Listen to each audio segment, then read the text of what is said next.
সংগ্রাম এবং বৈষম্যের বিরুদ্ধে যে সংগ্রাম করেছি, সেই সংগ্রামের বিরুদ্ধে আমরা 24-এ জয়লাভ করেছি।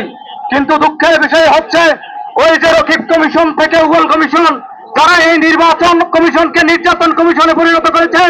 আজকে 24-এর পরবর্তীতে যদি আমরা সেই সুষ্ঠু নির্বাচনের জন্য আন্দোলন করতে হয়, তাইলে বলবো আমরা জাতি হিসেবে খুবই দুঃখজনক এবং হতাশাজনক। আমরা বলতে চাই, এই নির্বাচন কমিশনকে আমরা 24-এর পরবর্তী যে সাম্য এবং মানবিক বাংলাদেশ এবং ভোটের অধিকার, প্রত্যেকটা মানুষ তার ভোটের অধিকার পাবে, সেই আশা নিয়ে একটা সুন্দর স্বনির্ভর বাংলাদেশ গড়ে তোলার প্রত্যয় ব্যক্ত করেছি। আপনারা যদি আবারও সেই পুরানো দাসের সেই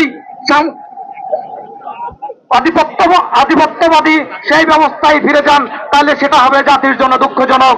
আমরা বলতে চাই, গত 17 বছর ধরে আমরা যেভাবে স্বৈরাচার হাসিনা থেকে শুরু করে এই রকিব কমিশন, হুদা কমিশন, উগল কমিশনকে টেনে হিসেবে বের করেছি।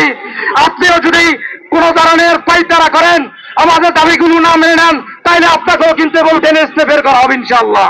ছাত্রদল কথা দিয়েছে, আগামী দিনে বিগত দিনের সকল আন্দোলনের মতো আগামী দিনও সকল ন্যায্য দাবি আন্দোলনে মাঠে থাকবে, এই আশা এবং প্রত্যাশা রেখে আমার বক্তব্য আমি এখানে শেষ করছি। আল্লাহ হাফেজ। বাংলাদেশ জিন্দাবাদ, বাংলাদেশ জাতীয়তাবাদী ছাত্রদল জিন্দাবাদ, শহীদ রাষ্ট্রপতি জিয়াউর রহমান অমর হোক, দেশনেত্রী বেগম খালেদা জিয়া অমর হোক।